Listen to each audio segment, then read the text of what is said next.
nada por dizer, então eu escuto. Se você disser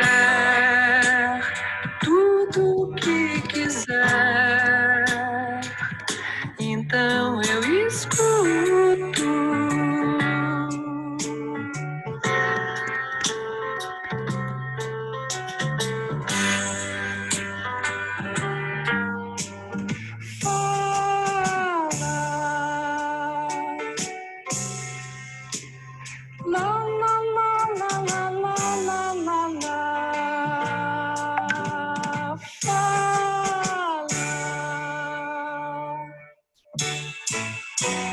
Se eu não entender, não vou responder.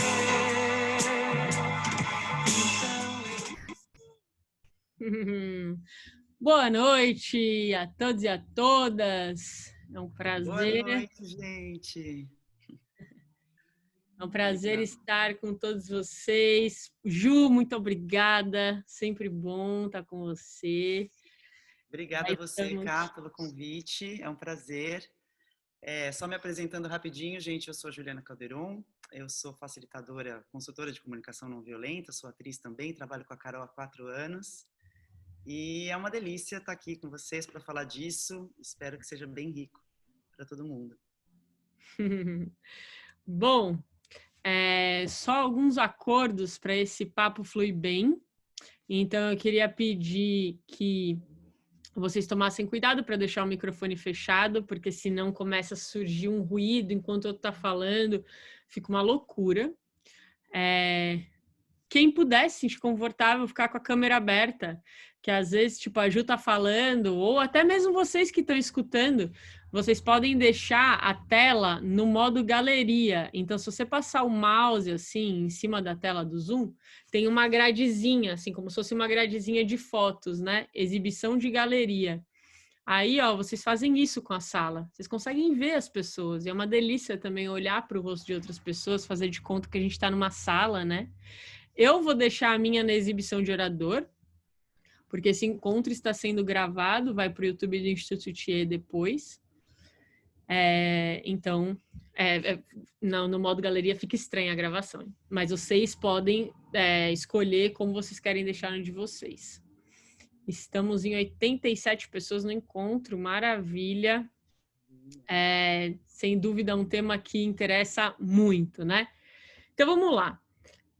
Como conversar com quem pensa diferente? Gente, eu já fui perguntada, me foi feita essa pergunta tantas vezes, e eu, de certa forma, sempre acho que eu deixei a desejar ao responder essa pergunta. Porque eu acho que, no fundo, eu acabava respondendo a pergunta que é: como utilizar a comunicação não violenta com quem pensa diferente? E sim, eu acredito que a CNV é uma abordagem que ajuda a gente a se tornar construtor de pontes, mas tem alguns problemas com essa pergunta. Tanto que esse encontro não se chama como conversar com quem pensa diferente. Esse encontro se chama conversando com quem pensa diferente. Tem 3 problemas com essa pergunta. O primeiro problema parece que como conversar com quem pensa diferente é algo assim, lá, Carol e Ju foram lá, zeraram a vida, conseguiram convencer todos os mortais como eles podem pensar igual elas, e agora estão vindo contar para vocês como é que vocês vão convencer as outras pessoas a pensarem igual a você. A gente tem que já partir desse lugar, né? Putz, a gente quer convencer os outros a pensar igual a gente. E isso já é um grande obstáculo para conversar com quem pensa diferente. Então, não tem como conversar com quem pensa diferente. A única coisa que a gente consegue fazer é se comprometer, se dispor a esse exercício de conversar com quem pensa diferente. Isso é uma coisa que eu faço e a Ju faz mais ainda. Isso é uma das coisas que eu mais admiro nela, de fazer uma parceria com ela. Eu lembro que na época das eleições eu falava: Juliana Calderon, a sociedade devia estar te pagando para você ficar na rua conversando com as pessoas, porque é um exemplo de diálogo que você está espalhando por aí. E as pessoas que conversavam com ela reconheciam isso. Nossa, que bom que foi conversar com você. Por mais que ela não tivesse convencido a pessoa a pensar que nem ela. E eu acho que isso é um exercício interessante para a gente aqui hoje, porque a gente precisa de mais pessoas a fim de construir uma cultura do diálogo e a gente parar de ter essa cultura de quem gritou mais que venceu. Segundo problema com a pergunta como conversar com quem pensa diferente. Sobre que tema essas pessoas conversam? Porque, de novo, a CNV ela vai ser enzima dessa conversa. Mas chega um momento da conversa que precisa ter os argumentos dos dois lados. Então, para eu saber como conversar, eu tenho que saber ter os argumentos desse tema. No caso, essa conversa de hoje, o tema vai ser política. Porque não adianta, é um negócio que une todos nós, ou desune todos nós, né? E que é a crise da galera, assim. Mas teriam muitos outros assuntos, muitos outros temas em que existem discordâncias e a gente precisaria pensar em novos argumentos. E o terceiro e mais importante problema com essa pergunta, gente. Como conversar com quem pensa diferente? Ok, mas quem sou eu? E quem é o diferente? É impossível responder essa pergunta sem fazer essa marcação. Então, para isso, acho que a gente já tem que marcar quem somos nós nesse papo, né? Então, a gente vai falar sobre política. Eu e a Ju, dentro do contexto político, a gente defende pautas que têm a ver com a não violência, com a defesa dos direitos humanos, com a defesa das necessidades básicas universais. E, historicamente, pessoas que defendem essas coisas foram marcadas como pessoas de esquerda. Isso, às vezes, é muito frustrante para quem acompanha a gente, porque a pessoa quer encontrar na comunicação não violenta também uma adesão às próprias ideias. E, às vezes, é frustrante ver que eu e a Ju, e eu não estou falando que só existem facilitadores de CNV de esquerda, mas que eu e a Ju temos esse pensamento, né, mais voltado para os direitos humanos. Mas eu queria também dizer que, assim, então essa conversa vai servir para duas coisas. Uma, se vocês que estão aqui pensam parecido com a gente, ajudar vocês a realmente terem disposição para conversar com o diferente, porque é comum a gente não ter essa disposição. E segundo, se vocês não pensam parecido com a gente, aí maravilha, porque daí a gente vai poder conversar com quem pensa diferente aqui, ao vivo, né? Então, esse é um experimento vivo do que está acontecendo. Dito isso, né? Alinhando as expectativas, sabendo de onde que a gente está falando, a gente vai começar o nosso papo. Eu separei algumas perguntas para a Ju, então eu fiz umas 5 perguntas para ela, eu mandei de antemão e eu quero que a Ju fique... A Ju, ela escreveu quase um livro, assim, sabe? Em cima das perguntas. Até falei, Ju, fica à vontade para olhar o seu arquivo, porque tá muito legal para você não esquecer coisas que você queira dizer. E aí depois abrir para vocês, tá bom? Porque, enfim, porque é para ser um bate-papo, não ficar só nós duas conversando. Ok. Esse papo exigiu uma longa introdução. Mas acho que é importante. Então, Ju, eu já queria começar com esse alinhamento de expectativas, né? O pessoal aqui hoje vai aprender a técnica infalível para convencer o tio do WhatsApp para ele não mandar memes absurdos no grupo de família. O que elas vão aprender aqui, né? Eu acho essa pergunta muito maravilhosa, né? Porque surge muito. Como é que eu falo com meu tio? Como é que eu falo com meu pai? Como é que eu faço meu tio entender que ele, né, parar de me mandar esses memes, essas fake news? E aí a resposta, como você já meio que disse na sua introdução, é não. Na verdade, não existe uma fórmula mágica, não existe... A comunicação não é um processo, né?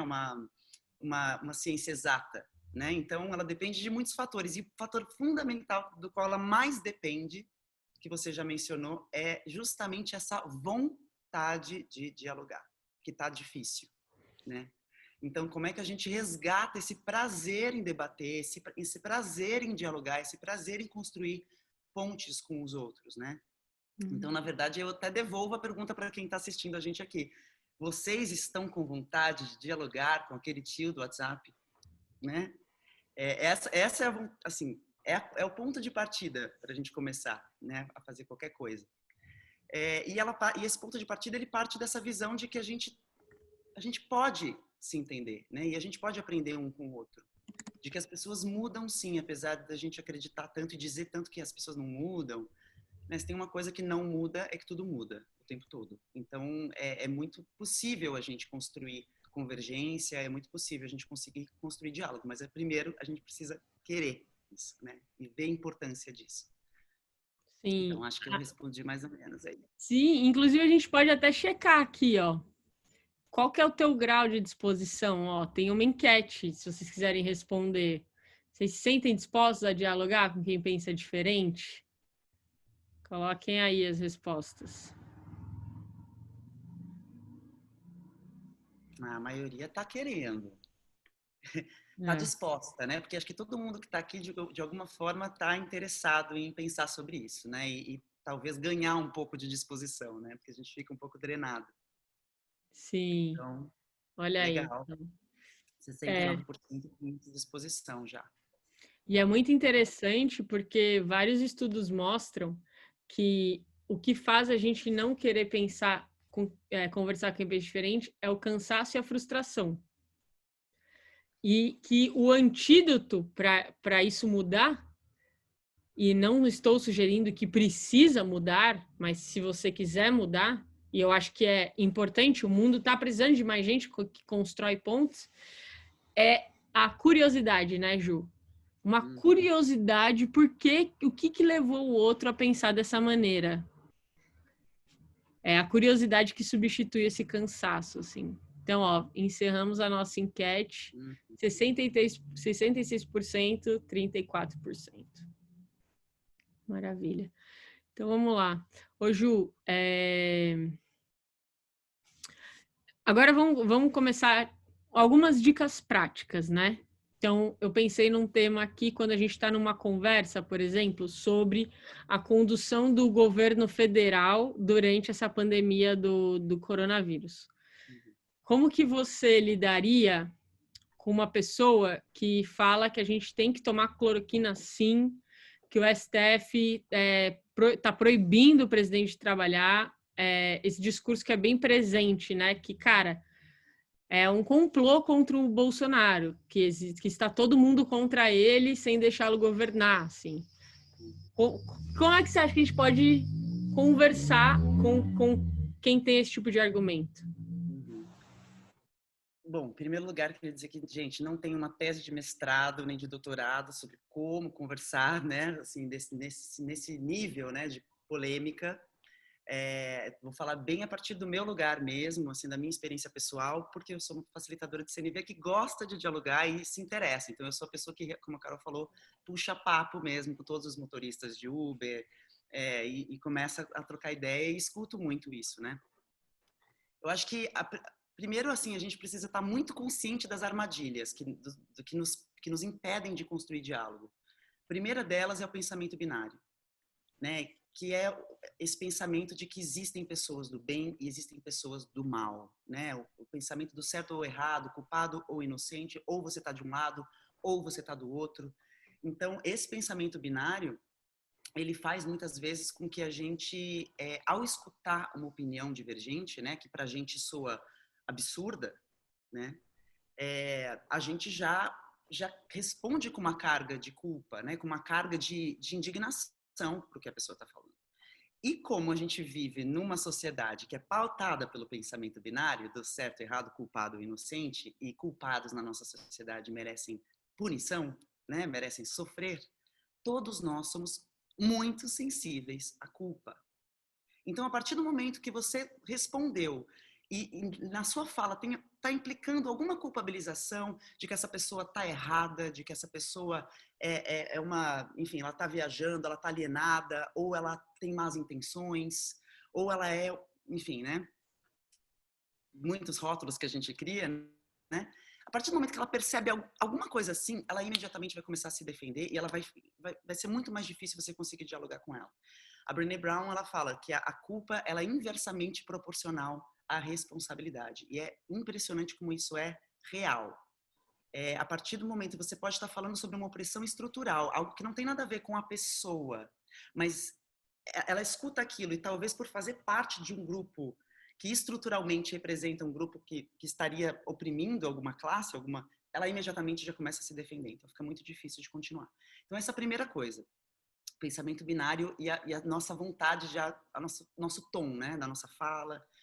E a outra armadilha, que a Carol já mencionou aqui, é a nossa ansiedade em querer convencer o outro, né? Em querer que o outro chegue a uma conclusão, a nossa conclusão, né? Então a gente quer controlar a conversa. E aí fica muito difícil. A partir do momento que eu já tô com uma ansiedade, querendo que o outro pense como eu e demonstrando isso e tentando convencer e dizendo, não, mas você tá errado. A gente fica muito mais difícil. Muito mais difícil. Então, a gente precisa um pouco desapegar dessa necessidade de mudar a cabeça do outro. Porque as pessoas, elas mudam, sim, de opinião, a gente reflete, a gente aprende, mas não é assim de uma hora para outra, né? Às vezes você vai ter uma conversa com a pessoa agora e vai reverberar daqui a 2 semanas, ela vai pensar em alguma coisa que você falou que ficou na cabeça dela e assim ela vai começar a entender alguma outra coisa, assim como você também vai começar a entender alguma outra coisa. Né? Então, lidar com essa ansiedade é muito fundamental, né? Então, estar muito consciente dessas 2 armadilhas é fundamental. E aí é óbvio que, já que a gente vai lidar, como é que a gente vai lidar com a nossa ansiedade, né? Como é que a gente vai abrir espaço? A gente fala muito nos cursos de comunicação não violenta de que não existe empatia sem escuta, né? Então, se a gente quer abrir espaço para o diálogo, a gente precisa escutar. E aí é se interessar, é o que a Carol falou sobre a curiosidade, né? Então a pessoa pensa desse jeito, me fala mais, o que você está vendo que eu não estou? Né? Me conta de onde está vindo isso. Então você está sentindo que você acha que os governadores estão, é um complô contra o presidente, é isso? E o que você acha que poderia acontecer de melhor? O que você quer para esse momento, né? O que você gostaria que acontecesse? Por que você gostaria que isso acontecesse? Eu quero entender, me conta. Então, nessa de só escutar, de verdade, sem julgar, sem ironia, com curiosidade mesmo, a gente começa a perceber, primeiro, de onde a pessoa está partindo, né? Quais são os argumentos que ela está trazendo para a conversa, o que ela está vendo, que muitas vezes eu não estou vendo. E a gente também começa a perceber valores. A gente começa a perceber valores e necessidades humanas universais que todos nós temos. E a gente pode encontrar valores em comum. Então, eu falei de 2 armadilhas e eu falaria dessas 2 chaves para o diálogo. Primeiro, a escuta, com curiosidade, com interesse e com atenção. E a segunda chave é, a partir dessa escuta, que valores vocês têm em comum? Né? Às vezes a pessoa está falando, ela quer o fim do STF porque ela quer mais democracia. Mas você também quer democracia. Né? Vocês estão falando de estratégias muito diferentes, mas vocês dois estão defendendo você tem um valor ali. Né? Então, a partir desse valor, você vai construindo essas convergências e a própria pessoa também, a partir da escuta, vai percebendo, assim como acontece com a gente quando a gente faz terapia, né? Que a gente fica falando, o terapeuta quase não fala, a gente que fala. E a gente vai se escutando. Na medida em que a pessoa está se escutando, ela também se percebe, e ela também começa a perceber algumas incoerências na fala dela, né, os dilemas que ela está expressando ali na fala. Então, eu acho que essas são as principais coisas, assim, a escuta, encontrar os valores e sem ansiedade, deixar a conversa fluir. Aí você vai trazendo também como é para você, o que você está vendo, né? Mas sem essa postura de eu vou te contar a verdade é essa. Não, vamos junto, né? É esse tom, assim, vamos junto descobrir. Puxa, isso é importante para você, isso também é importante para mim. Como é que vamos junto descobrir, né? Então, o que está acontecendo e quais são os caminhos que podem nos ajudar a ter esses valores mais praticados na sociedade. Né? Uhum. E eu acho que isso é importante, né? Porque pensando nos extremos, desculpa, tá passando um caminhão aqui. Acho que um lado, né, então, pessoas que têm valores como os nossos, muitas vezes podem a gente pode achar que quem defende algumas das propostas desse governo são pessoas desumanas, né? E que não tem jeito, que não tem diálogo com elas, que são, enfim, é impossível delas entenderem. E elas acham que a gente é burro, porque a gente não entende a importância da economia para o sistema girar, que a gente vai ser comunista, que quer destruir o capitalismo, e sem o capitalismo o mundo vai para o buraco, que burros que a gente não pensa nisso, que a gente não pensa de maneira prática nos números, né? E aí a gente já tem a gente já tem cartas a partir daí. Porque o que a gente quer no final das contas? Eu quero que os outros entendam que eu quero sim pensar em maneiras práticas de resolver isso. Que eu tenho um pensamento e que eu sou propositiva no que eu estou oferecendo também. Assim como eles têm vontade de que a gente olhe para eles de uma maneira humanizada. Porque quanta abertura uma pessoa vai ter se ela tem a sensação que o que você acha ela é que ele é uma pessoa desumana? Se esse é o ponto de partida. Então é importante gastar um tempo da conversa para tentar mostrar para o outro que você reconhece que a pessoa está tentando propor isso por um bom motivo, né? Gente, eu não tenho dúvidas de que o Bolsonaro acha que o projeto dele para o país é o melhor projeto para o país. Tudo muda quando a gente percebe isso. Né? E quando a gente pode reconhecer isso para outra pessoa, por mais que eu discorde completamente. Então, empatia é você reconhecer essas necessidades, não concordar, né, Ju? Eu queria até que você contasse. Você tem alguma conversa que você já teve com alguém assim que ilustra um pouco melhor isso, né? Tem algumas. Alguém perguntou até aqui no chat, né, essa coisa de comunista, né? Mas por que você odeia tantos comunistas, né? Eu já me lembrei de uma agora, de alguém, um taxista falando sobre que tinha que acabar com o comunismo, eliminar os comunistas, né? Aí eu falei, mas por quê? E aí ele falou, porque os comunistas mataram milhões. Então, para você, o importante é preservar a vida. Você acha que as pessoas não deveriam se matar, né? Exatamente, as ditaduras comunistas mataram milhões. Verdade. Mas as ditaduras de direita também não mataram milhões? Né? Ditaduras fascistas? O próprio capitalismo não mata milhões todos os dias, né? Então, como é que a gente pesa isso, né? Então, na verdade, sim, matar é um problema.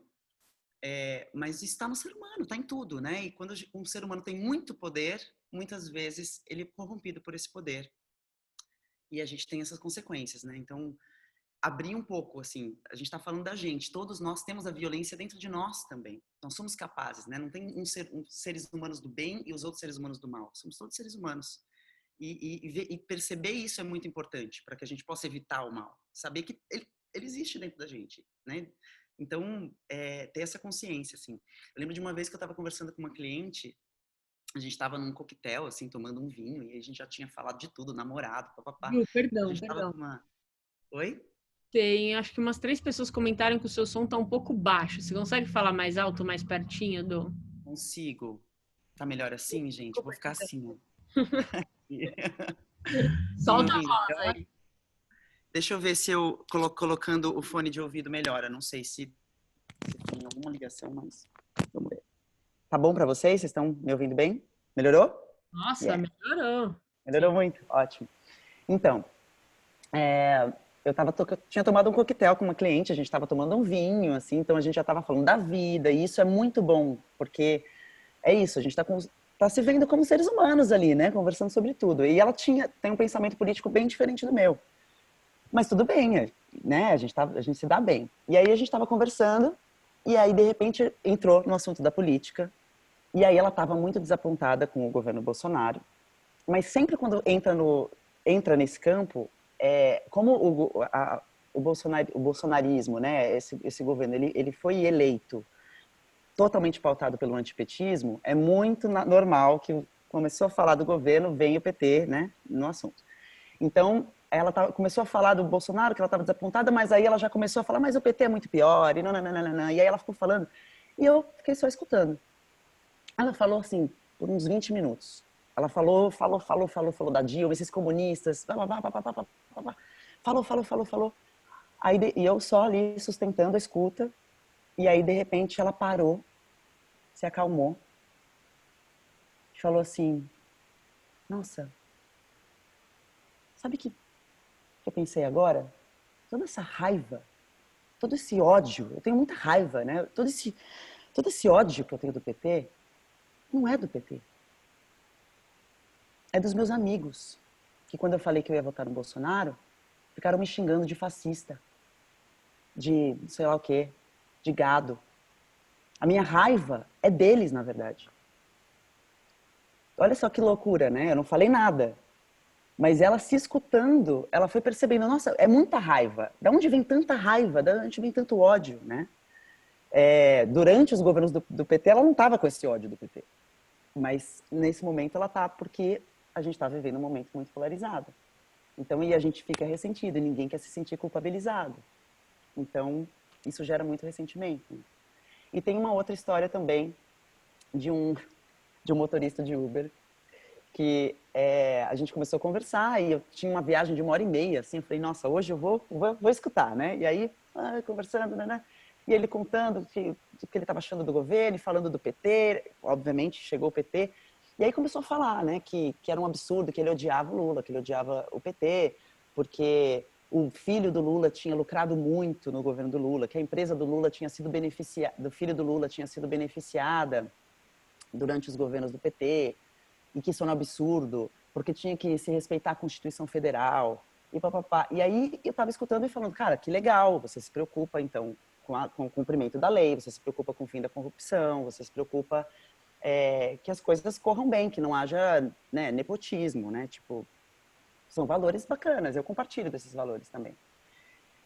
E aí, de repente, eu falei, o que você achou do presidente ter querido colocar o filho dele, né, o Eduardo, como enviar ele para a embaixada dos Estados Unidos, né, mesmo ele não tendo nenhuma, enfim, não tendo estudado para isso, não tendo nenhuma experiência nisso, e ele ainda disse na live, né, para todo mundo, que ele estava realmente querendo dar um filé mignon para o filho dele. Aí o taxista virou para mim e falou, mas não é honesto? Aí eu falei, bom, eu não sei. Você estava me falando que para você era importante o cumprimento da lei, que você não queria, que você não achava legal que os filhos dos políticos fossem beneficiados, né? Porque o pai dele estava no poder. Você acha que é honesto o Bolsonaro ter confessado em rede nacional que ele tinha uma intenção de cometer um crime, porque nepotismo é crime, né? Favorecendo o filho dele? Você acha que isso é honestidade? E aí ele pensou um pouco e falou, acho que não, né? Porque tem uma empatia pelo presidente, gosta, é carismático, ele fala, ele não esconde, né? Mas isso gera uma empatia, mas gera uma confusão também. Então, essa conversa foi interessante, assim, porque, enfim, não sei se ele pensou melhor depois, a gente conversou por bastante tempo, mas a partir desse encontro dos valores e depois de contrastar os valores com os argumentos que ele estava trazendo, fazia ele dar porque no final das contas, todos nós gostaríamos de ver coerência, né, em algum lugar, que instintivamente a gente se cobra coerência, né, mas nós somos muito incoerentes. Então, a conversa fluiu mais ou menos assim, né? E foi isso, 1h30 a gente conversou, nos entendemos, foi legal ter conversado com alguém que pensa diferente, ele sabia que eu pensava diferente dele, mas a gente sustentou uma conversa bacana, respeitosa, enfim, valeu a pena para mim, pelo menos. E isso é muito maravilhoso, né? Porque, todos os assuntos que a gente debate, a comunicação não violenta, ela fala pra gente debater em cima de fatos. Mas nem sempre a gente realmente tem acesso a absolutamente todos os fatos para debater um assunto. Então, um pouco a gente tem conhecimento de tudo que é necessário para debater aquele assunto, né? E sem dúvida a gente tem o viés, todos nós, de defender e confiar em quem a gente gosta. Tá aí um grande problema com o WhatsApp, né? Então as pessoas compartilham as notícias porque o primo fulano de tal lá de não sei aonde que mandou, e aí ele confia nesse primo e passa para frente. né? Então a gente tem esse viés. Inclusive tem uma TED Talk muito legal de uma mulher que chama Julia Galef, que ela fala: por que você acha que está certo mesmo quando está errado? Esse é o título da TED Talk. Assistam, porque eu acho que para todos nós que queremos ser construtores de ponte, a gente tem que se comprometer a fazer esse exercício de encontrar os nossos vieses. Porque eu acho que quanto mais honesto a gente é em relação a isso na conversa, isso é um estímulo para que o outro seja. De novo, não é uma fórmula mágica, mas é como a gente vai construindo essa cultura do diálogo, né, Ju? Um diálogo mais honesto. Exatamente. Ana Clara, eu já escrevo aqui, tá, o nome da TED. Eu já até coloco o link aqui para vocês, mas deixa eu só seguir. Ju, uma vez eu vi você falando de uma diferença que eu não lembro qual era o filósofo que fazia entre direita e esquerda, né? Então, que uma pessoa de esquerda pensa o mundo, o mundo, meu bairro, eu, de direita pensa eu, meu bairro, o mundo. Queria que você comentasse, né, sobre isso. E eu queria também, tipo, você se considera uma pessoa de esquerda, então, né? Mas você acha que a gente está vivendo essa polarização absurda? Mas você acha que a polarização é importante? Tipo, o quanto que a Exato. gente tem que abraçar essa polarização também, né? Até que ponto, assim? Exato. As polaridades não são um problema, né? O problema é a gente querer acabar com as polaridades, né? Acabar com a gente acreditar que é possível a gente viver num mundo de um polo único, né? Então a polaridade é a matéria de tudo que existe, né? Então a polaridade não é o problema. A polarização, sim. A polarização surge quando um polo quer eliminar o outro polo, né? Acha que o outro polo precisa acabar, deixar de existir, ser eliminado. Aí a gente tem um problema, né? Então, isso é muito, muito importante, assim, da gente lembrar, porque a gente está sempre se equilibrando, né? A gente está sempre equilibrando. Os polos são importantes para que haja um equilíbrio. Mas aí, se um quer eliminar o outro, aí a gente tem um problema, né? E eu sou uma pessoa de esquerda, a Carol falou, né? Já disse para vocês que eu sou uma pessoa de esquerda, eu me considero de esquerda. Mas quando eu falo isso, como vocês sabem, vocês que estudam, se interessam por comunicação não violenta, a gente interpreta tudo, né? E tem muitas interpretações para essa palavra. Então, é importante deixar claro o que significa para mim ser de esquerda, né? Isso significa que eu sou uma pessoa que penso em justiça social. Assim, para mim, o principal ponto é a justiça social, né? É combater a desigualdade. Eu gostaria de viver num mundo em que todas as pessoas tivessem casa, comida, enfim, acesso a saneamento básico, saúde, educação, e que elas tivessem a liberdade de trabalhar com o que elas quisessem, né? De ter escolha de trabalhar com o que elas quisessem, de ter escolha de como elas querem se vestir, de com quem elas querem se relacionar, livremente, em que Deus elas querem acreditar ou não acreditar, e sem medo. Eu gostaria de viver nesse mundo. E talvez haja algumas pessoas de direita que podem estar assistindo que possam pensar, caramba, mas eu também penso assim. Eu também gostaria, né, disso. Então, é interessante a gente pensar que as palavras, elas dizem muito pouco, né? Uma palavra, um rótulo não pode nos definir. A gente é muito mais complexo do que isso. E a gente só vai descobrir isso conversando, né? O quanto que a gente é complexo e que a gente pensa, enfim, muitas coisas quando a gente diz que a gente é de direita ou de esquerda. E aí, só respondendo a pergunta da Carol sobre esse filósofo, que é o Deleuze. Eu não sou uma grande estudiosa de Deleuze, tá?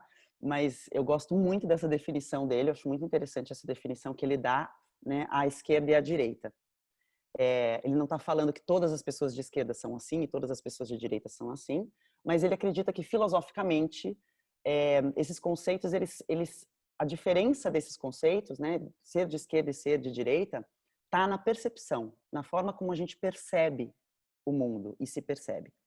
Então, uma pessoa de direita, ela perceberia, a percepção dela acontece de dentro para fora. Então, eu me percebo primeiro, então eu, a minha família, a minha casa, o meu bairro, a minha cidade, o meu estado, o meu país, o mundo.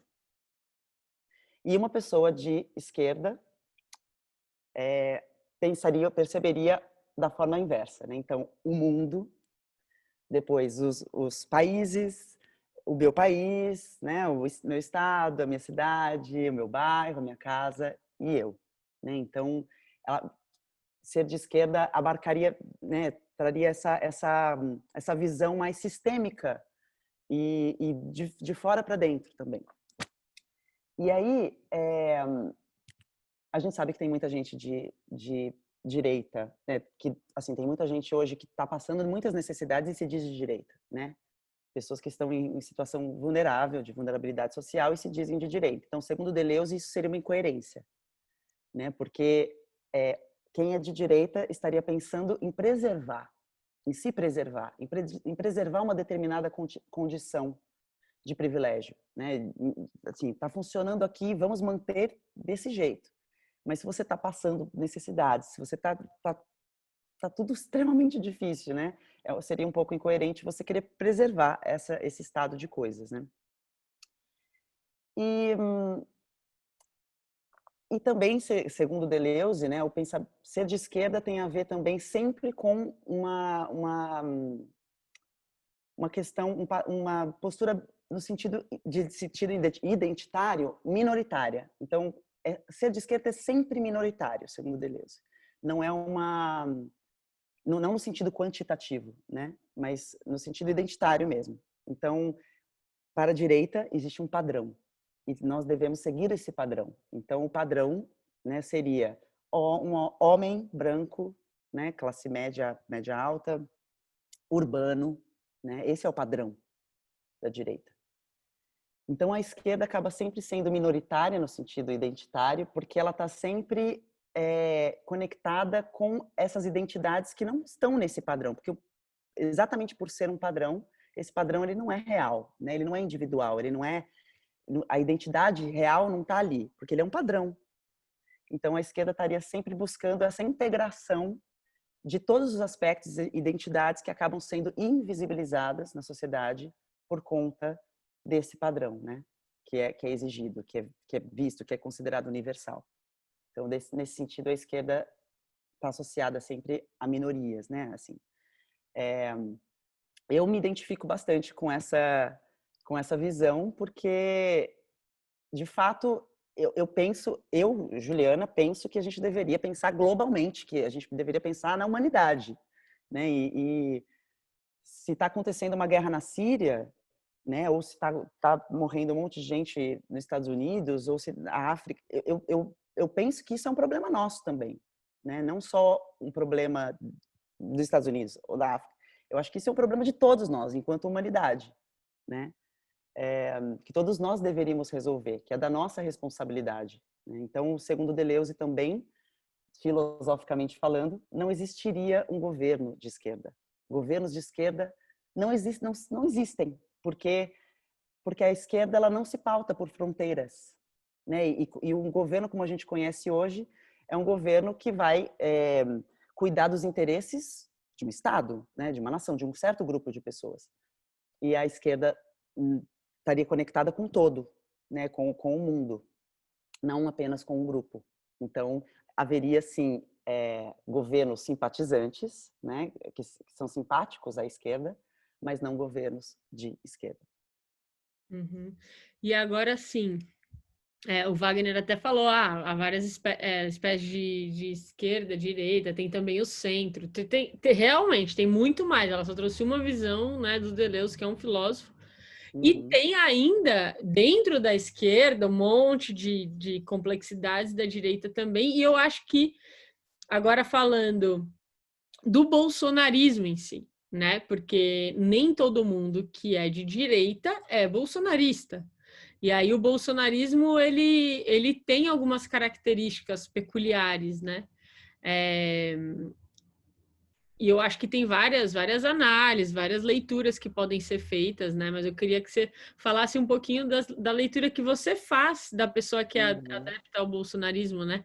Quais são os valores dessa pessoa, como que isso é diferente de quem tem um perfil liberal, muito embora o Paulo Guedes seja, né, o grande braço direito desse governo, o que fez muitas pessoas de direita quererem voltar no Bolsonaro foi a presença do Paulo Guedes nesse governo. E eu queria que quem fosse escutar agora a resposta, não no sentido de que a gente está diminuindo a pessoa a isso.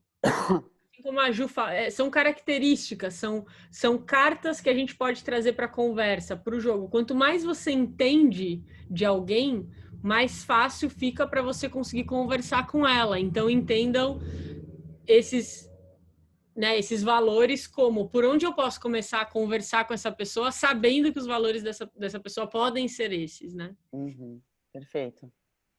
Então, pois é, vou falar de uma perspectiva pessoal minha, de como eu percebo, né?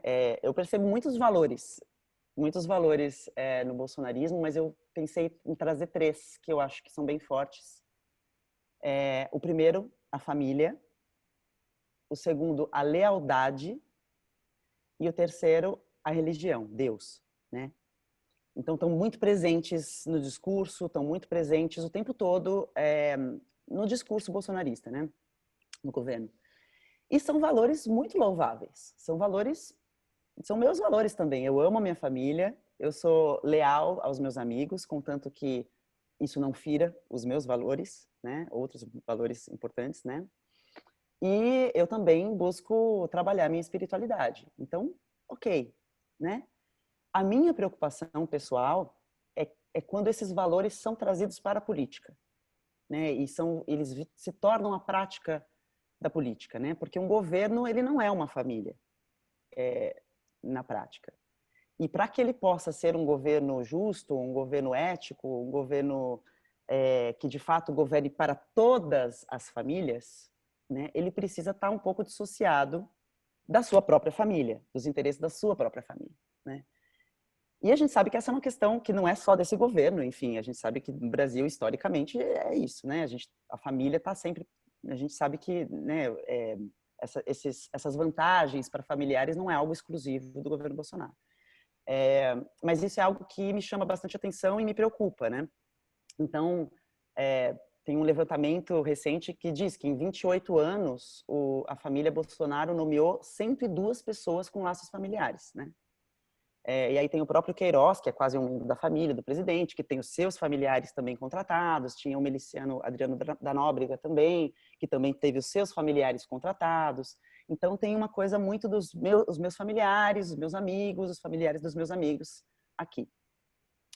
Isso é tão naturalizado, né? Esse valor ele é tão falado e ele é tão naturalizado, como na história que eu contei, né, sobre a conversa com o motorista de Uber, que as coisas realmente se confundem, né? E a gente começa a ver muito mais leniência com relação a essa mistura do que é um governo com o que é uma família, né? O governo não é uma família, né? Então, teve até o caso do Zezé de Camargo, né? Que quando vazou, enfim, foi exposta aquela reunião ministerial sobre a Polícia Federal, né, e a vontade do presidente de influenciar e tal, que ele fala, eu não vou deixar ferrar, né, os meus filhos e os meus amigos, né, minha família e os meus amigos. E aí teve um vídeo do Zezé de Camargo falando, gente, olha só, ele é autêntico, sabe? Quem não quer proteger o filho? Isso é humano, isso é natural, né? E de fato, como que a gente vai discordar? Claro que é natural, todos nós queremos proteger a nossa família e os nossos filhos. Mas isso é uma coisa. Outra coisa é você usar esse argumento para invisibilizar o fato de que é ilegal e não pode ser considerado legal você ocupar um cargo público, né, e usar o seu poder público para proteger os seus familiares e amigos de investigações policiais, né? Assim, isso acho que todo mundo entende em algum lugar que isso não está certo, né? Mas é tão naturalizado que isso surge no discurso. É natural, ele é pai, ele ama o filho e tal, né? Essa coisa da família. E aí a família leva a gente a esse segundo valor que eu falei, que é o valor da lealdade. Essa palavra é muito utilizada no governo. É muito valorizada. A lealdade ao presidente, a lealdade à família do presidente, né? Então, a lógica é essa, né? Então, a gente se protege, a gente se coloca em primeiro lugar e somos leais uns aos outros, e aqueles que discordam, aqueles que enfim, que não vão com a gente, que não topam tudo com a gente, que não são leais, em primeiro lugar, né, não podem mais fazer parte dessa família, né? Nos traíram, são traidores, né? Então, o valor de lealdade é um valor muito legal, é bonito ser leal, né? Lealdade é fundamental, por exemplo, se você está numa guerra, né? Você ser leal ao seu exército e você salvar vidas, né? É importante, né? No jogo de futebol, a lealdade ali do time. Só que uma democracia não é um jogo de futebol e nem um campo de batalha, né? A gente não está indo para ganhar o jogo e acabou o jogo. A gente precisa manter o jogo. O jogo precisa continuar, né? Então a lealdade, quando ela é colocada, e aí de novo, estou falando de um ponto de vista meu, de uma preocupação que eu tenho, quando ela é colocada como um pilar fundamental de um governo, ela acaba sendo um empecilho para que possa haver a política, que é o encontro com o diferente, que é justamente o encontro, o diálogo com quem pensa diferente, como é que a gente vai entrar num acordo aqui, né? A política a gente faz acordos o tempo todo. A gente está aqui tentando equilibrar todos os interesses e necessidades, né? Então ela já inviabiliza a política, a própria política, né? O diálogo com o diferente. Ela viabiliza a inovação, então a lealdade ela está acima da técnica, ela está acima da ciência, né? Então a gente vê muitos ministros técnicos sendo demitidos e amigos e pessoas leais sendo colocadas no lugar, né? Pessoas leais que vão concordar com tudo, que não vão discordar em nada. E na minha opinião isso é muito perigoso e muito contraproducente para a evolução, para a inovação e para a própria política, né? Para a prática da política. E aí o terceiro valor que é muito forte, né, nesse governo é Deus. E aí tem várias questões aí que eu vejo. Primeiro porque o primeiro ponto de atenção é que em uma democracia todas as religiões devem ser respeitadas, inclusive a ausência das religiões, né? As pessoas têm todo o direito de não terem religião. Enfim. Então, quando um presidente, né, existe um governo que coloca Deus no seu slogan, né? Então, eu estou aqui com Deus, ele está falando do Deus dele, da religião dele, que não necessariamente, e não é mesmo, né, o mesmo Deus de todos os brasileiros. Então, isso já é um problema para a democracia. E aí tem uma outra questão que me preocupa mais, que é a crença que o presidente tem e as pessoas do governo, de que essa crença que eles têm deve pautar a política, deve pautar as decisões e as ações públicas, né?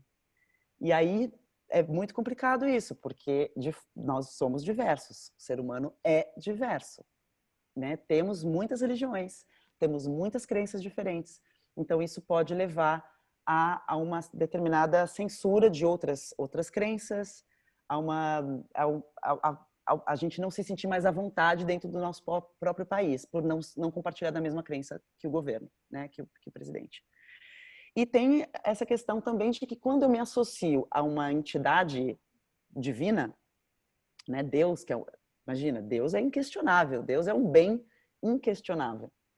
Isso também está muito atrelado ao populismo e a gente acaba, e esse governo ele acaba tendo uma adesão muito pautada por ele estar associado ao Deus de grande parte da população, ao invés dele estar associado às políticas públicas que ele está fazendo, né? Então, quais são as políticas públicas desse governo? O que esse governo tem feito de bom para todo mundo? Isso que deve pautar o nosso voto, né? A nossa admiração.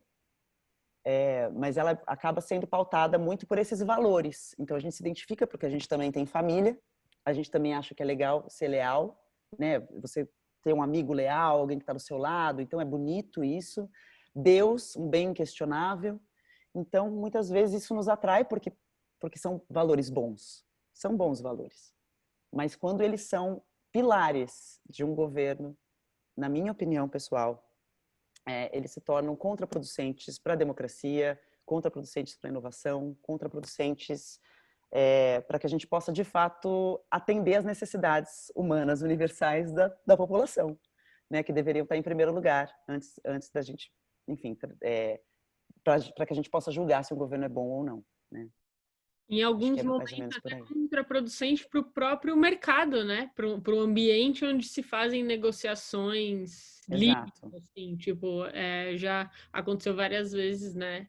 De ter que dar um recuo, assim, no que estava sendo dito,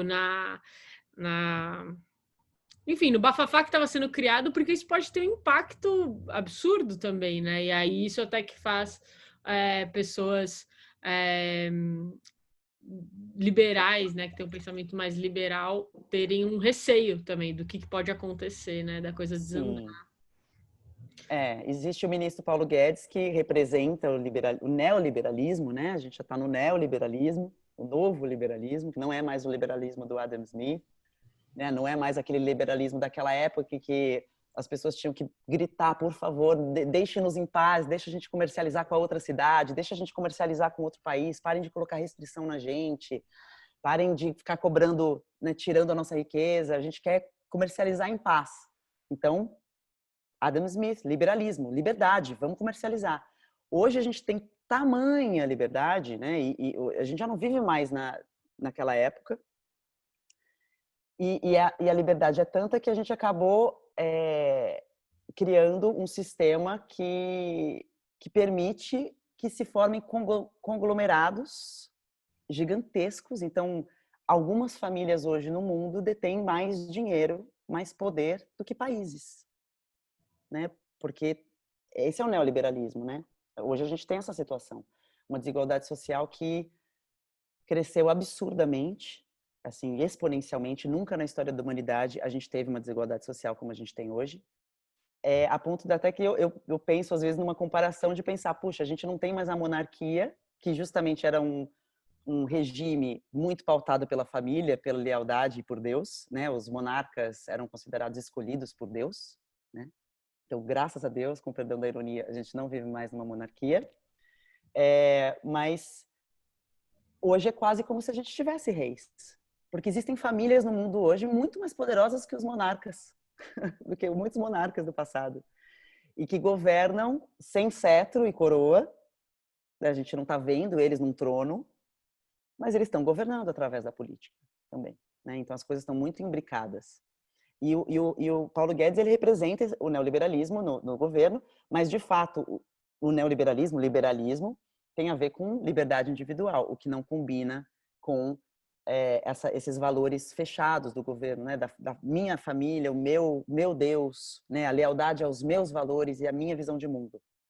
Porque no liberalismo cada um tem a sua visão de mundo e a gente vai comercializar com todo mundo, a gente vai conversar com a China, a gente vai fazer negócio com todo mundo.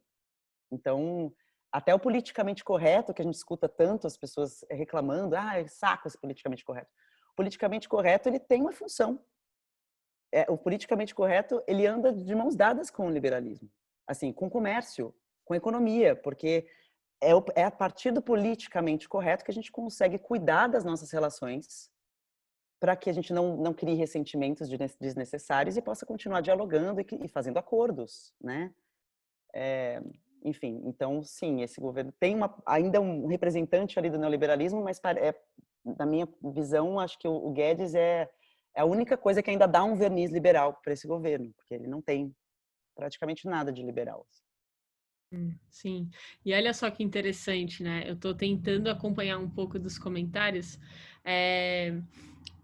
E aí, tá legal. A Josefina falou que adorou a explicação, expandiu a consciência. E a Roseli falou, acho que estamos fugindo um pouco do assunto, não que não esteja bom. É muito legal isso, essa é a complexidade do ser humano. Nós somos expostos aos mesmos estímulos, mas o filtro que a gente tem do que a gente está recebendo vai fazer com que a nossa reação seja diversa em relação a isso. E isso tem a ver com o que a gente está falando. E aí, só para contextualizar um pouco, por que eu levei a pergunta para esse lugar, de entender melhor esses conceitos de direita, esquerda, entender melhor não, né? Mas pelo menos trazer uma definição de direita e esquerda, trazer uma definição clara de quais são esses valores que estão por trás de pessoas que são bolsonaristas, porque a gente pode usar isso nas conversas, gente.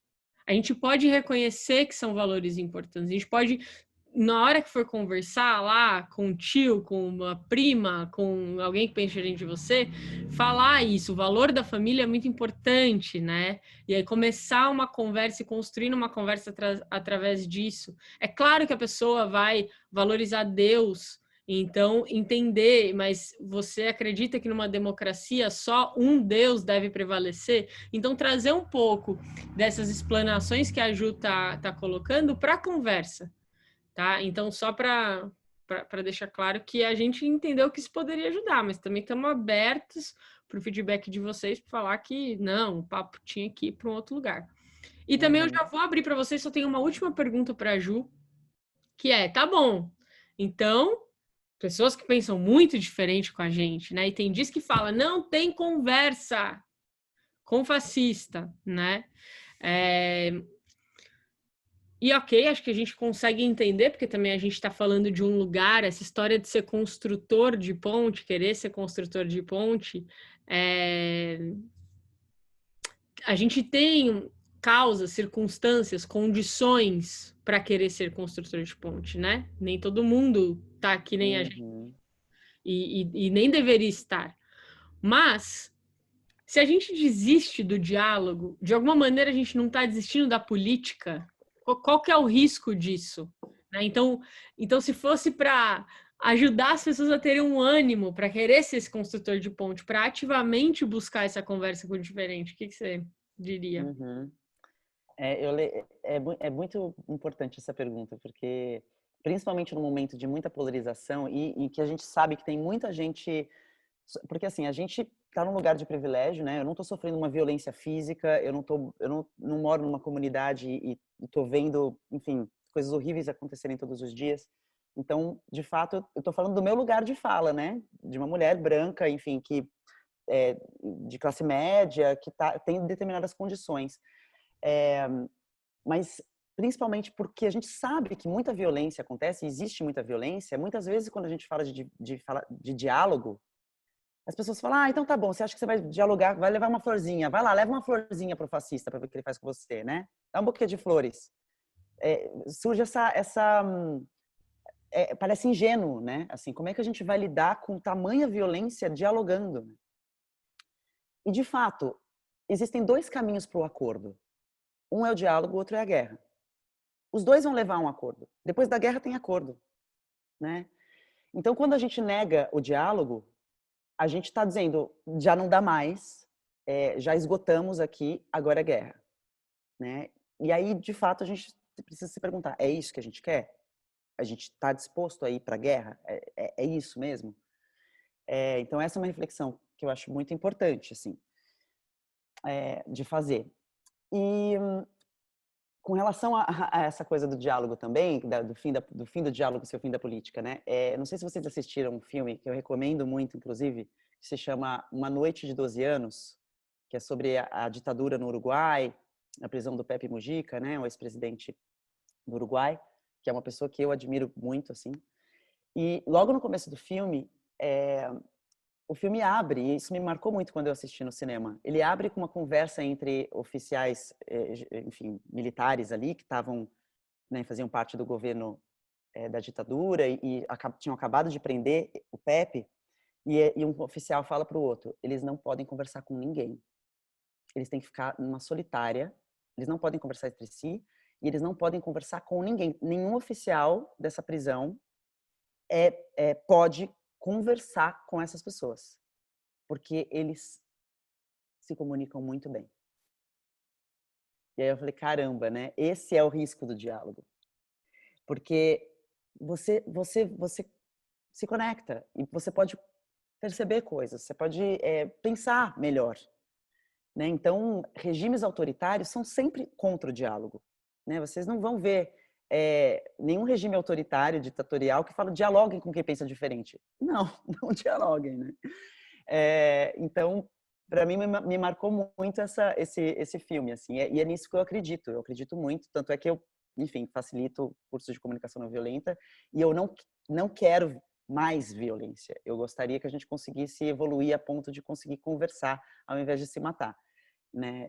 Eu gostaria muito, é meu sonho. E tem um autor, né, chamado Jason Stanley, que escreveu um livro Como Funciona o Fascismo.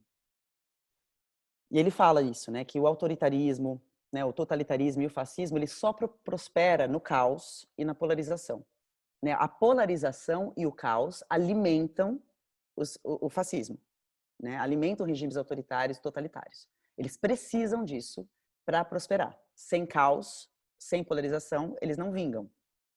Né? Então, o fascismo ele depende do medo e do ódio ao diferente para ele emplacar essa ideia de que a sociedade precisa de um líder forte, né? De um líder másculo que vai salvar a pátria, né?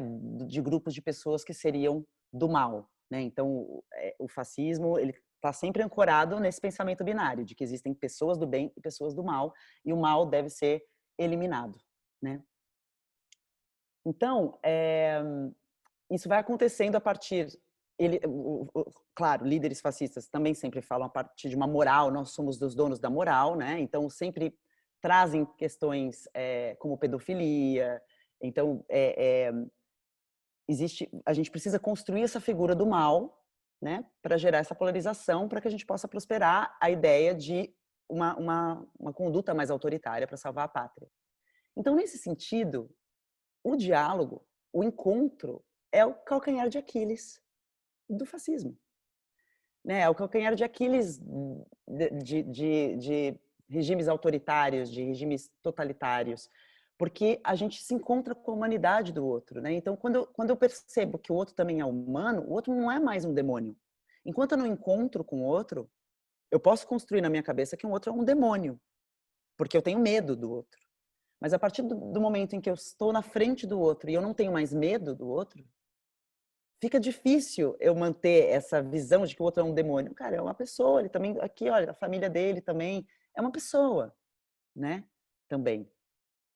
Então, eu acredito nisso, assim, que quanto mais a gente fomentar a cultura do diálogo, mais a gente está fortalecendo a democracia e mais a gente está também criando formas de impedir que governos autoritários prosperem, né? A gente não cair nessa ladainha, a gente não cair nesse jogo de que existem pessoas do bem e pessoas do mal. E muitas vezes nós da esquerda, pessoas que se consideram de esquerda, caímos nessa armadilha, né? A gente escuta muito as pessoas de direita dizerem bandido bom é bandido morto, por exemplo, né?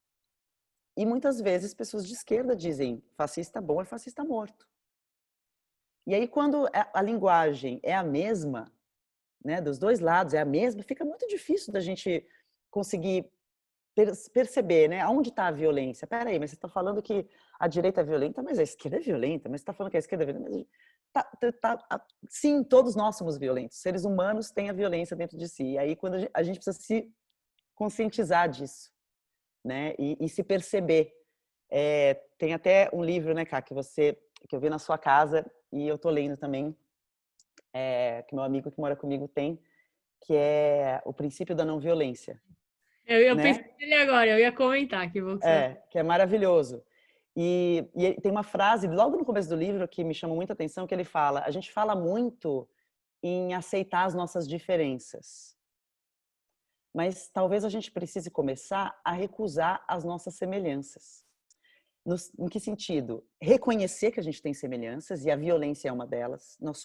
Todos temos a violência dentro de nós. Essa possibilidade, essa potência, ela está aí. Mas a gente recusar... O problema é a gente achar, inclusive, que a violência é um direito nosso, porque a gente cai nesse lugar. Se a violência é um direito, então sempre que eu achar que eu estou lutando em prol de uma causa justa, eu vou recorrer à violência. Sim. E a violência é sempre culpa do outro, né? Então, assim, eu sou violento porque o outro começou.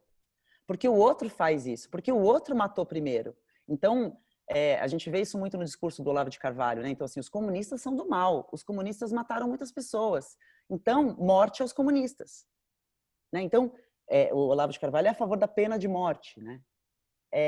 Mas aí que tá, quem que vai definir quem que merece morrer, quem que merece viver? A gente vai viver nessa sociedade, né, em que, dependendo de quem estiver no poder, a gente pode ser o próximo a morrer, na visão dessa pessoa que entrou agora, né? Então, é muito perigoso esse tipo de discurso. E a gente Recusar a violência, recusar essa semelhança significa reconhecer que a gente tem essa semelhança e que alguém aqui perguntou no chat, como é que eu lido com aquela pessoa que vem agressiva, né? Que vem conversar comigo de uma forma agressiva, que não está aberta para o diálogo. Sim, ela vem de uma forma agressiva. Assim, como Você fechou seu microfone, Cá. Como posso ver a humanidade no outro que defende... Oi, posso falar um pouquinho? Posso falar um pouquinho? Quem está falando? Oi, Roseli? É Roseli. Foi você que fez essa pergunta, Roseli? Eu achei muito interessante. Você tocou no filme aí, Uma Noite... Oi? Rapidinho. A Ju pode só terminar esse pensamento dela, eu já abro e aí eu abro para todo Pois não, pois não. E aí você é a primeira. Exato.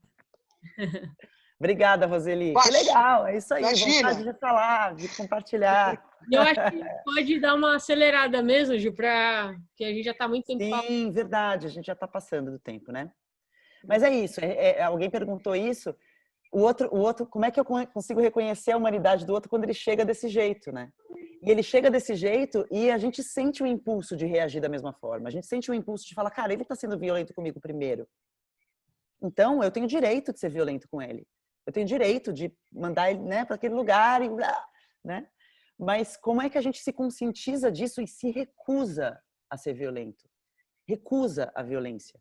A partir dessa coerência, se a gente conseguir alcançar algum dia essa coerência interna de fato, recusar a violência, mesmo quando vem na nossa cabeça esse pensamento de que agora eu tenho direito, né?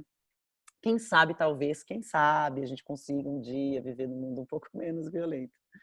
Mas é isso, né? Como a gente falou no começo, não julgo as pessoas também por serem violentas e não julgue, porque essa pessoa ela tá se expressando de uma forma trágica. E como a gente fala muito na comunicação não violenta, né? O que está por trás? Se tem alguém gritando, é porque essa pessoa precisa muito ser escutada. Então, escutar ajuda. Não reagir na mesma moeda e escutar. E aí a pessoa se acalma, né? Provavelmente ela se acalma ao ser escutada, ao se sentir escutada e compreendida, e aí sim você consegue estabelecer uma conversa mais civilizada. Maravilha. Então, ó, peraí, a gente vai abrir para perguntas. Gente, se vocês clicarem, tipo, tem um menu, né? Vocês passam aqui, aí tem participantes. Inclusive, tem 94 participantes até agora, Ju. 100 no início. Ah, que legal. Super legal. Se vocês clicam em participantes, logo embaixo dos participantes, dá para vocês clicarem em levantar a mão. Então, ó, a Roseli vai falar primeiro, a Juliana. Quem tiver ali com a mão levantada, a gente vai abrindo. E, Roseli, manda ver, pode abrir. Desculpa eu te cortar. Oi, posso falar um pouquinho? Na verdade, assim, não vou me estender porque não temos tanto tempo, mas me chamou a atenção no que a Juliane falou. Aliás, me chamou a atenção em tudo, né? Você falou de ditadura, falou do filme do Mujica, né? E me fez lembrar algumas coisas também. A gente partiu para o campo da violência. Eu não lembro nessa eleições, eu já passei de 60, talvez vocês não acho que não vai parecer, mas é verdade. Eu nunca vi tamanha polarização e tamanha violência. Brigas em família, me chegou relatos de amigos e famílias, o pessoal brigando mesmo. Então, partindo para vias de fato, e família, sim, sogro, genro, sobrinho, tio, marido e mulher. Quer dizer, eu nunca ouvi falar tanto como dessa vez. E é algo que, sinceramente, vem muito de encontro ao que você está falando e que faz pensar. Né? Quer dizer, na não empatia, na impossibilidade de aceitar o outro, na impossibilidade de, vamos dizer, de não concordar, mas respeitar o discurso do outro, enfim. Eu precisava falar isso porque, quando você falou de ditadura e de violência, me veio essa questão da truculência nessa última eleição, com gente se tornando verdadeiros cabos eleitorais aí, seja de um, seja de outro. Era só isso que eu queria conotar aí, dar os parabéns pela tua fala, Juliane. Ok? Muito obrigada, Roseli. Obrigada pelo comentário. Sinto a mesma coisa. Eu fiz uma roda de conversa que numa escola que tava o Christian Dunker. Eu sou maior fã dele, né? Imagina o cagaço de compartilhar uma roda de conversa junto com ele. Mas ele falou uma coisa que eu nunca mais esqueci. Ele falou assim, que nas eleições, o que as pessoas sentiram? Ah, você vai votar no Bolsonaro? Então agora eu sei quem você é de verdade. Todo esse tempo você estava aí, seu fascista, escondido. Ou você vai votar no Haddad? Então agora eu sei quem você é de verdade, né?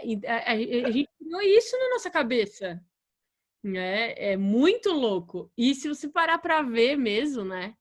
Quem é aquela pessoa de verdade, cara? Tipo, pelo menos na minha experiência, olhando para minha família, eu vi que era um tio que me ligava quando eu tive apendicite, né? Que quando eu fiquei presa lá no trânsito de São Paulo, eu podia dormir lá na casa dele. Ele me levou no outro dia para um outro lugar. Então, o que as pessoas são de verdade? Muito difícil cair nesse raso, né? Aí a gente perde todo o tesão mesmo de querer ter alguma conexão com o outro, assim. Obrigada, Roseli. Uhum. E a Juliana tá com a mão levantada. Juliana, é só abrir o microfone. Tá me ouvindo? Sim. É tu! Tudo bom? Que bom. Sou eu. Então, eu só queria... Foi muito dito, esquerda, direita. Adorei muito as colocações da Juliana, óbvio. Mas eu observei e eu queria, e até acho que foi colocado ali numa das perguntas, eu percebi que nessa eleição, por exemplo, nós estamos falando de, eu posso estar errando nos números, tá? 43 milhões de votos de brancos, nulos, abstenções, 47 para o Haddad e 57 para o Bolsonaro.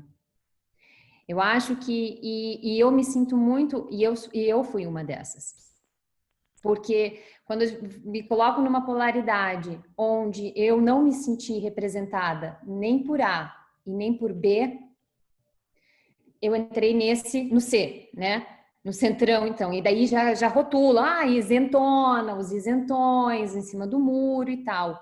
E aí você fica, putz, ajudei a colocar então o A. E aí ficou entre o ruim, eu tinha que escolher entre o ruim e o menos pior, enfim. Ficou assim, muito difícil para mim, né? E quando é discutido muito essa questão, quando a Juliana consegue conversar com o motorista do Uber e ver assim, poxa, a tua necessidade também é a mesma que a minha. Se eu consigo falar com o tio do WhatsApp, a tua necessidade também é a mesma que a minha.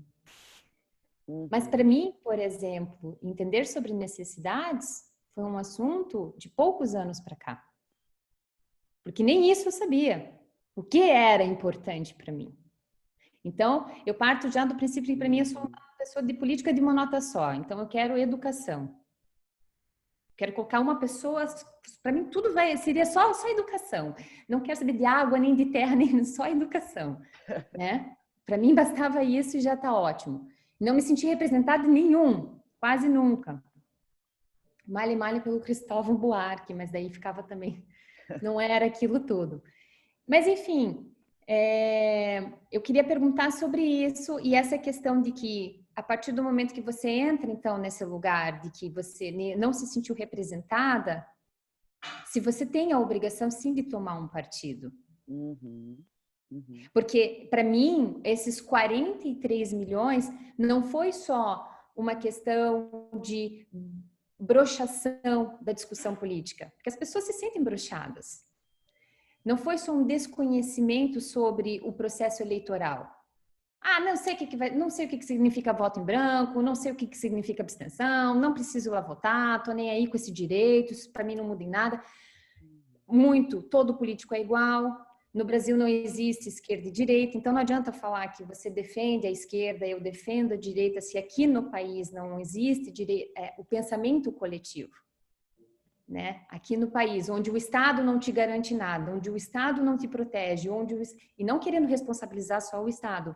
E aí você diz assim, as árvores, ou o planeta, e depois a minha casa, onde eu tenho que me virar primeiro, lutar pelo meu ganha-pão, né?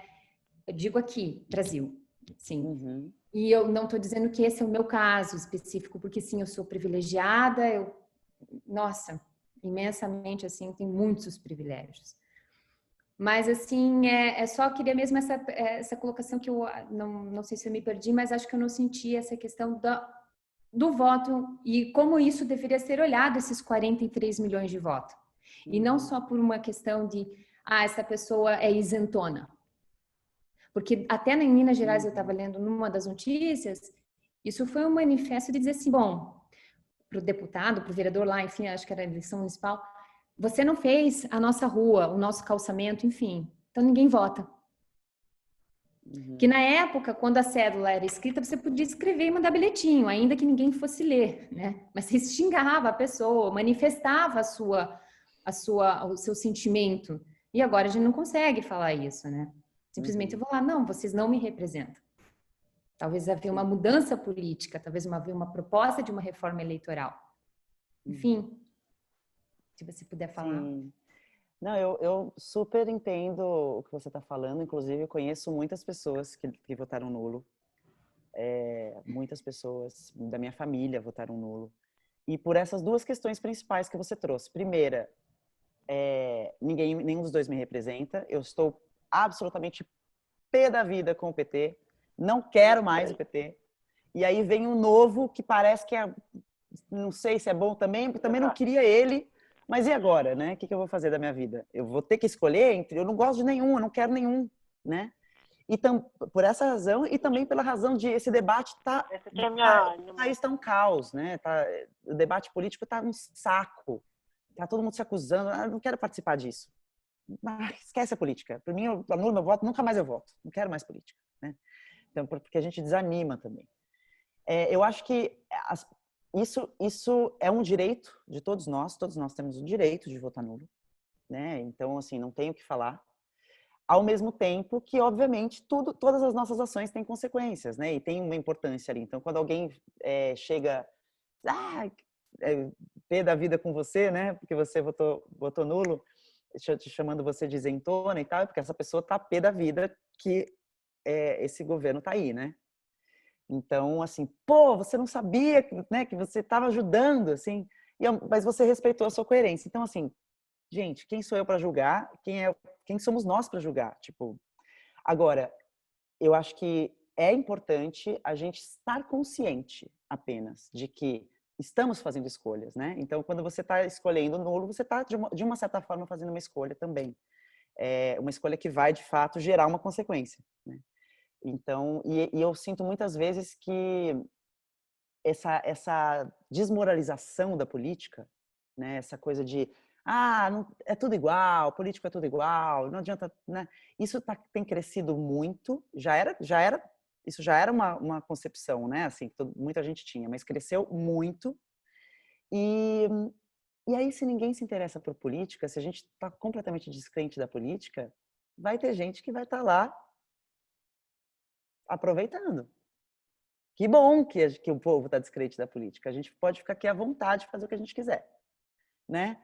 Então, uma coisa que eu busquei fazer nos últimos anos, ativamente eu comecei a fazer, eu não vou mais ficar nesse lugar de só reclamar que tudo político é igual, que não tem esperança. Eu vou achar os bons políticos. E eu comecei a achar os bons políticos. E eu vou te dizer que, assim, hoje eu admiro pelo menos umas 8, 9 pessoas assim que estão no Congresso. Porque eu acompanho tudo que essas pessoas estão fazendo. E eu falo, cara, essas pessoas têm ética. Essas pessoas, de fato, estão lutando pelas coisas que eu acredito lá dentro. E lutando mesmo, assim. Mas a gente não fala delas. A gente acaba gastando muito mais energia para falar mal dos que são ruins, né? Para colocar para fora a nossa indignação. Mas tem muita gente boa, fazendo coisas. E eu acho que isso é fundamental. A gente não se desesperançar completamente. A gente falar, eu vou achar, nem que seja um. Eu vou achar alguém que está fazendo coisas legais, que tem a ver com o que eu acredito, e vou seguir essa pessoa. Lógico, não é de um dia para o outro que você vai construir essa confiança, né? Você vai acompanhar. Mas buscar ativamente seguir os políticos que você nunca ouviu falar, pessoas que você não conhece, que estão no Congresso, governadores de outros estados que você não conhece. eu descobri algumas pessoas que hoje, assim, eu sou fã. Eu falo que, gente, admiro a postura, admiro as ações, admiro as políticas públicas. Agora eu consigo falar um pouco sobre isso porque eu estou pesquisando isso ativamente, porque não vai chegar na nossa mão. O que vai chegar no nosso WhatsApp é fake news. O que vai chegar é discurso de ódio. Não vai chegar, olha só, tipo, as pessoas, quantos políticos tem legais no mundo, né? Não vai chegar isso. Porque não é do interesse, né, de muita gente que está no poder. Então, o que eu diria para você é isso. Eu entendo a sua desesperança. Minha família, tem muitas pessoas que viveram isso. E eu acho que não cabe a mim, de forma alguma, julgar essa postura. Você fez o que era coerente para você naquele momento. E, ao mesmo tempo, eu te convido a não se desesperançar e buscar ativamente encontrar pessoas porque eu acho que você vai encontrar, sinceramente. Existem. Não, eu acredito que existem, né? Eu sigo vários deputados, deputadas, essa questão de representatividade é um assunto muito interessante e tudo mais.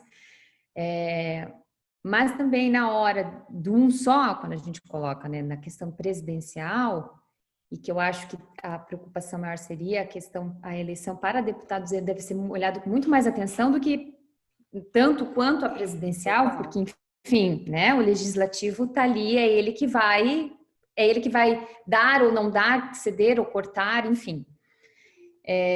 Mas naquele momento, talvez eu não tenha pesado, qual das necessidades é mais importante, né? Então, entre o ruim e o menos pior, enfim, qual deles defende mais aquilo, anotar num papel, esse defende mais aquilo que eu gosto. Então, tá bom. Exato. Então, é esse. Enfim, sim, pode ser. Exato. Mas agradeço. Obrigada a você, Juliana. Agradeço, obrigada. Então, obrigada, Ju. A Sol tá com a mãozinha levantada, e aí a minha proposta é que a gente escute a Sol e depois o Wagner, e depois a gente encerre, gente, para não ficar tão puxado assim, né, o tempo, tá bom? E aí eu já até coloquei, Ju, seu Instagram aqui. De repente o pessoal também entrar em contato com você, né, diretamente, perguntar algumas coisas. Então, Sol, pode abrir seu microfone, por favor. Olá, boa noite. Oi, Sol. Gente, hoje de manhã eu acordei com uns gritos na rua e aí eu fui ver, tava tendo uma briga assim, eu vi uma pessoa batendo em outra, um macho batendo numa mulher. E aí foi muito rápido, as coisas aconteceram muito rápido, tinha acabado de acordar, não estava entendendo muito bem.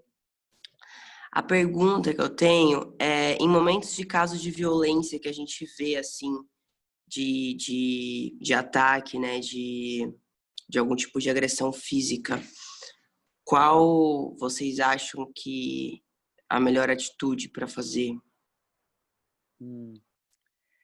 Eu acho que, primeiro, dosar o quanto você vai se colocar em risco ou não. Então, eu não acho que necessariamente você deveria entrar nessa briga, pessoalmente, dependendo, né, do que está acontecendo ali. Mas denunciar, né? Eu acho que é o mínimo que a gente pode fazer, talvez, denunciar. Eu realmente não tenho uma resposta, assim, de uma fórmula do que você deve fazer. Eu acho que talvez você tenha sentido muita vontade de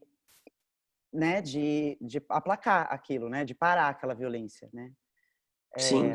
E nós somos seres compassivos. A gente vê alguém sofrendo uma violência, é instintivo nosso, né? Alguém vai cair, a gente quer segurar, a pessoa está sendo, né, violentada, a gente quer resolver isso. E eu acho que a gente tem que resolver enquanto sociedade isso, sabe? Tem a questão que é pessoal, de alguém que está sofrendo uma violência ali, e isso é um absurdo, isso não deveria acontecer.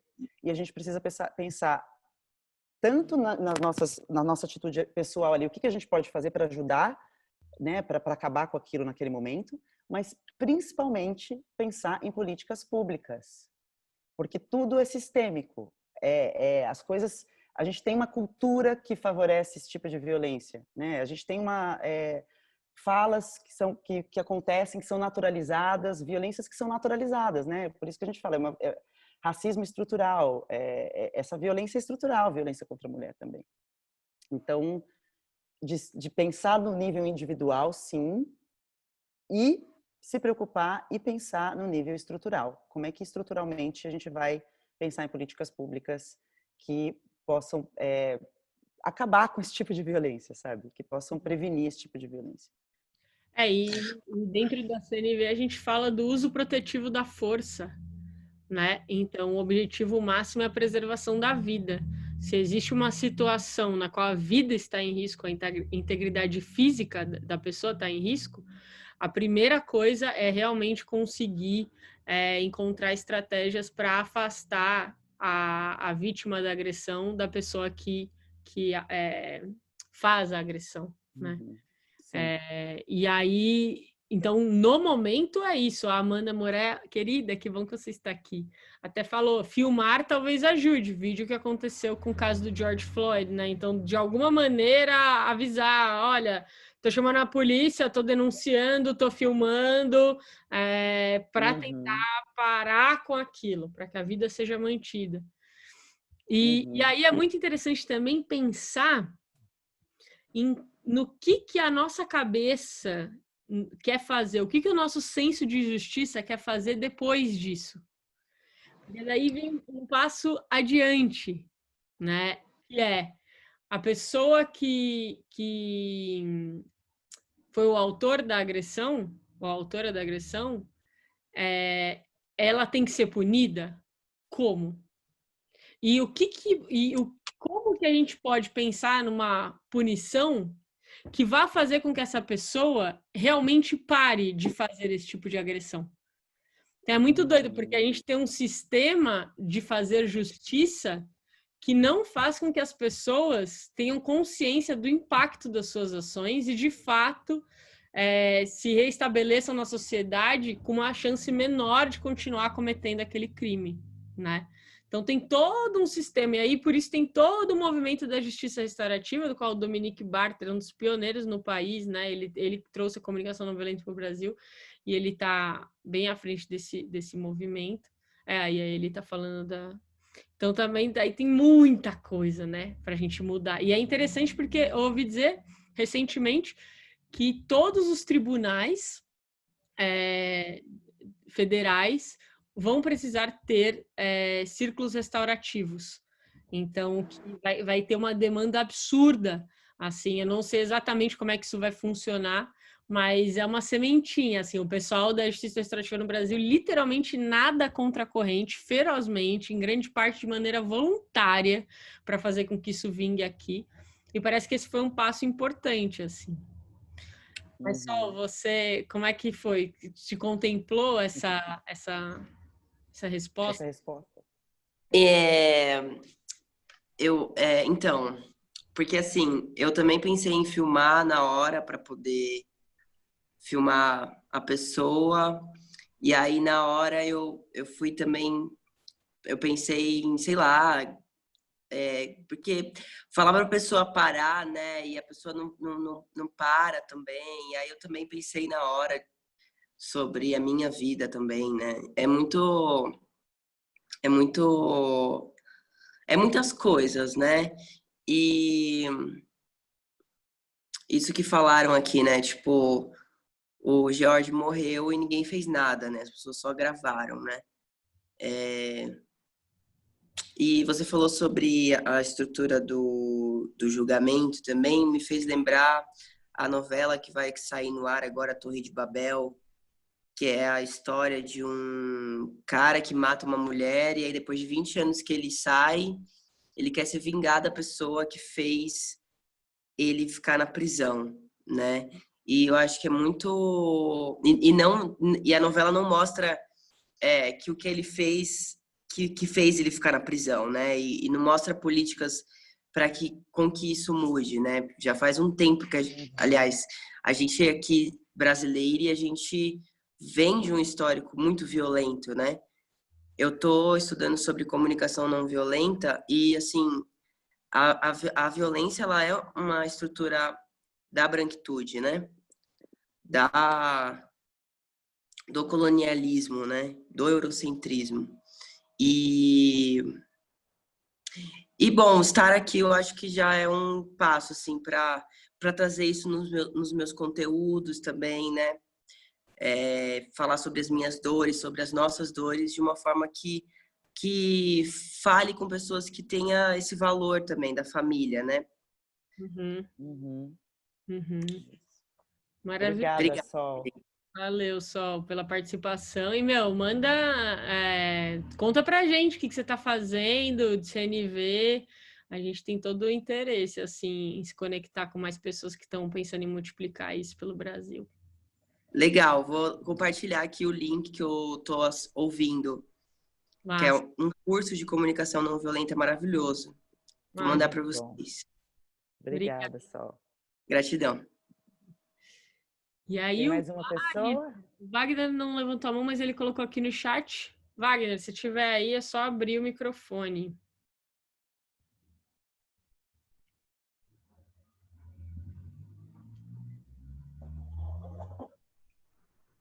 Vocês estão me ouvindo? Sim. Sim, mas a gente só tá vendo o seu cabelo e sua testa. Desculpa aí a câmera aqui. Mas queria ser bem breve, né, em função do horário, agradecer pelo evento, muito bacana, muito aprendizado, né, para todo mundo. E só falar dois pontos, né, que eu acho que é uma questão, até a Juliana, tem duas Julianas, né? Uma falou aí da questão política, acho que falta tanto no ensino fundamental, médio e até no superior, né? Essa conscientização política, né, das pessoas. E então acho que o primeiro ponto falho, né? Agora com essas aulas que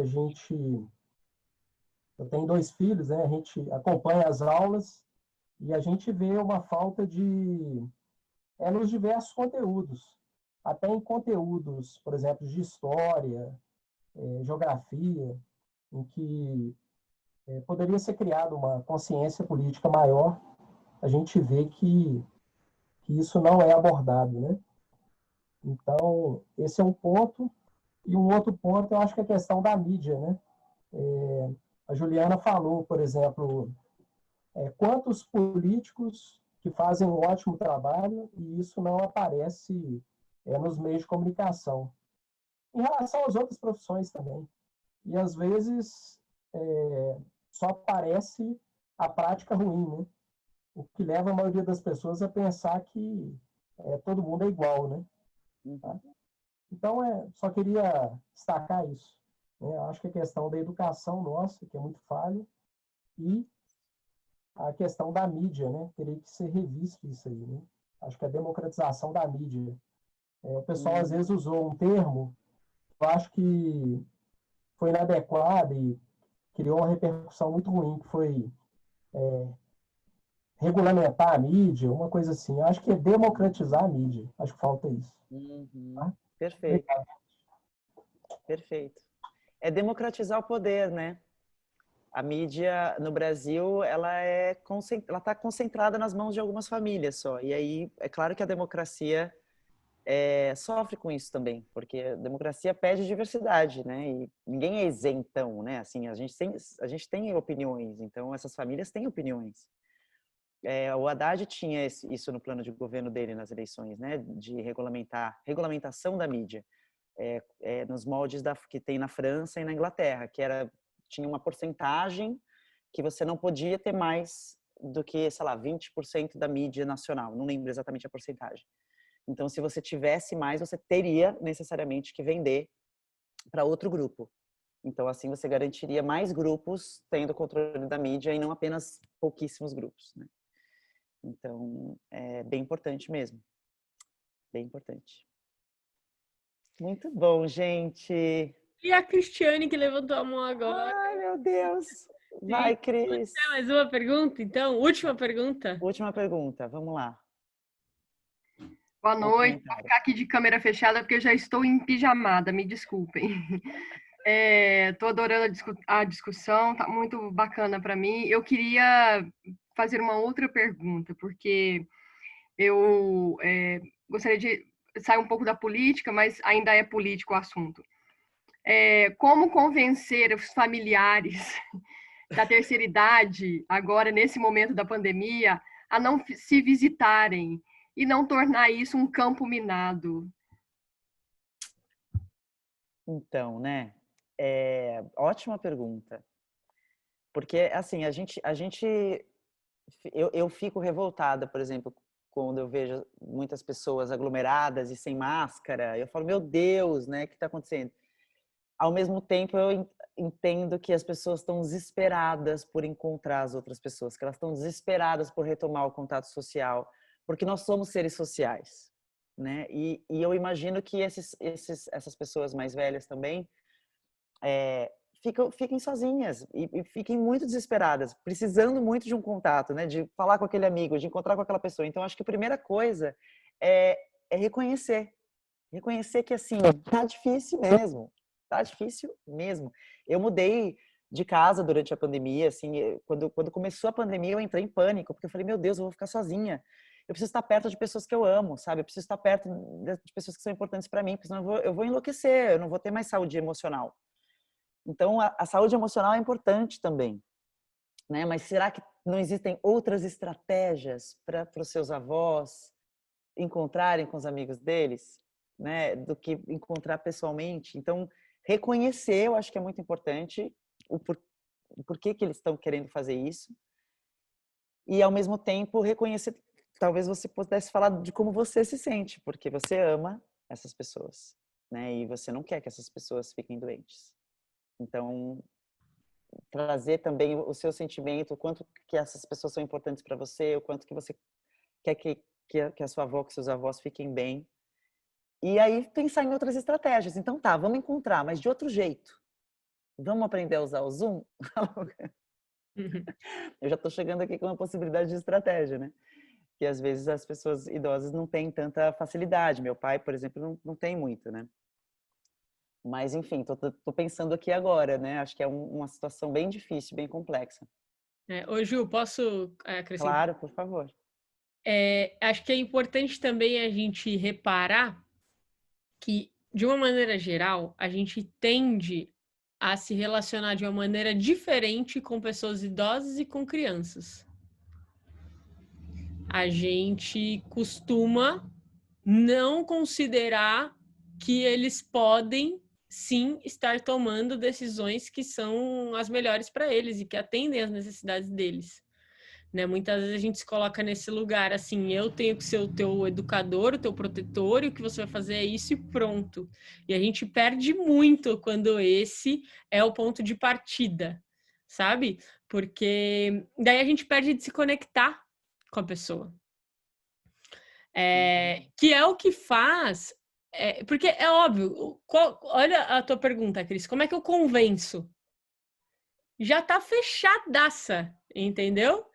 E em alguma instância, pode ser que para a pessoa largar a mão disso e ver, talvez se contaminar, talvez morrer, talvez a maneira como ela veja a vida e a morte seja completamente diferente da maneira que a gente vê.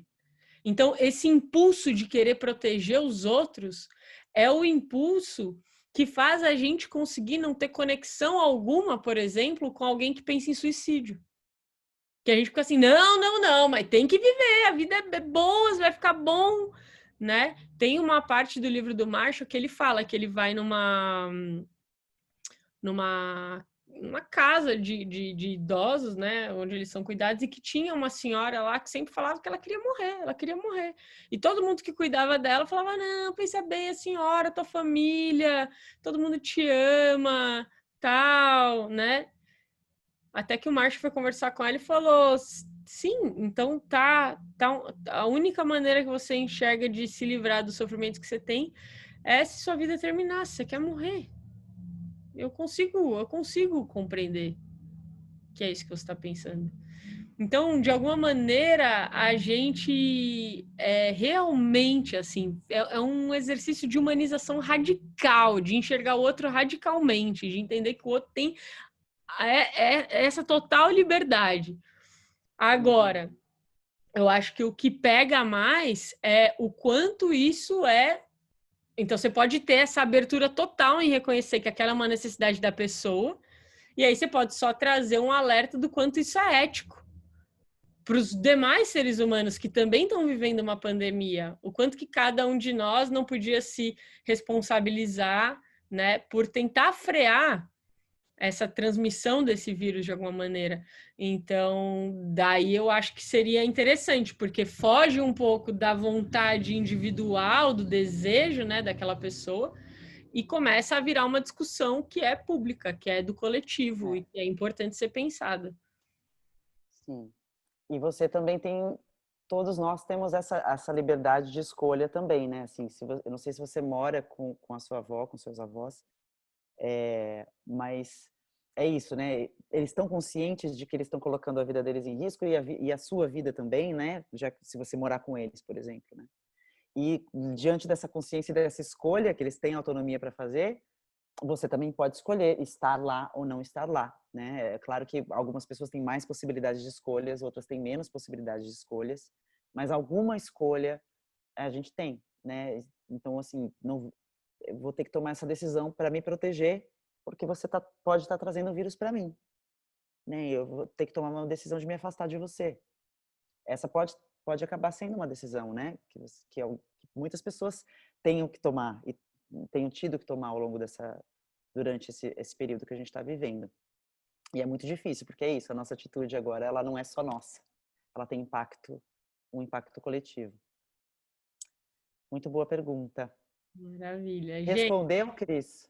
Só para checar com você, a gente não está vendo você aí.